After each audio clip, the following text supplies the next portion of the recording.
अगर आपसे पूछा जाए देश में इस वक्त जो हालात बने हैं या जो बन रहे हैं उन सभी का जिम्मेदार कौन है, शायद आपके पास जवाब नहीं होगा। इसीलिए हमने इस संबंध में एक रिसर्च की है। रिसर्च में आंकड़े सामने आए हैं, वो एकदम चिंतनीय और हैरान कर देने वाले हैं। नेशनल क्राइम रिकॉर्ड ब्यूरो यानी एनसीआरबी 2020 के आंकड़े बताते हैं कि सांप्रदायिक हिंसा झड़पों में बीते साल के मुकाबले जबरदस्त उछाल आया है। बीते कुछ दिनों में भारत के अलग अलग राज्यों से एक के बाद एक लगातार सांप्रदायिक झड़पों की घटनाएं सामने आई हैं। इनमें से सबसे हालिया घटना है दिल्ली के जहांगीरपुरी की, जहां हनुमान जन्मोत्सव के मौके पर शोभा यात्रा के दौरान हिंसा भड़की थी और हिंसा में कई नागरिकों के अलावा पुलिस वाले भी घायल हुए थे। लेकिन ये सवाल अभी भी बरकरार है कि देश में सांप्रदायिक दंगे की घटनाएं कितनी बढ़ी हैं और इन सभी का जिम्मेदार कौन है। ग्राफिक्स के जरिए समझा जाए तो 2020 में सांप्रदायिक हिंसा की कुल 857 घटनाएं हुई। ये 2019 की तुलना में 94% ज्यादा थी।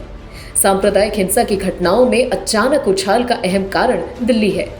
इसे ऐसे समझिए कि 2014 और 2019 के बीच दिल्ली में सांप्रदायिक दंगों की केवल 2 घटनाएं हुई, लेकिन 2020 में दिल्ली में सांप्रदायिक दंगों की 520 घटनाएं हुई, जिससे देश भर के आंकड़ों में वृद्धि हुई। हाल ही में गृह मंत्रालय ने संसद में कहा कि भारत में 2016 और 2020 के बीच सांप्रदायिक और धार्मिक दंगों के 3,399 मामले सामने आए और ये डेटा काफी सटीक है और एनसीआरबी के आंकड़ों से भी मेल खाता है। एनसीआरबी की घटना के आधार पर 2014 से 2020 के बीच सांप्रदायिक दंगों की 5,417 घटनाएं दर्ज की गई। सांप्रदायिक हिंसा की बात की जाए तो कांग्रेस और बीजेपी आमने सामने खड़ी दिखाई देती है। एनसीआरबी के द्वारा दिए गए आंकड़ों का जिक्र करें तो 2014 तक एनसीआरबी दंगों को सांप्रदायिक या अन्यथा जैसे खेती, जाति से संबंधित, संप्रदाय से संबंधित दंगे के रूप में वर्गीकृत नहीं करता था।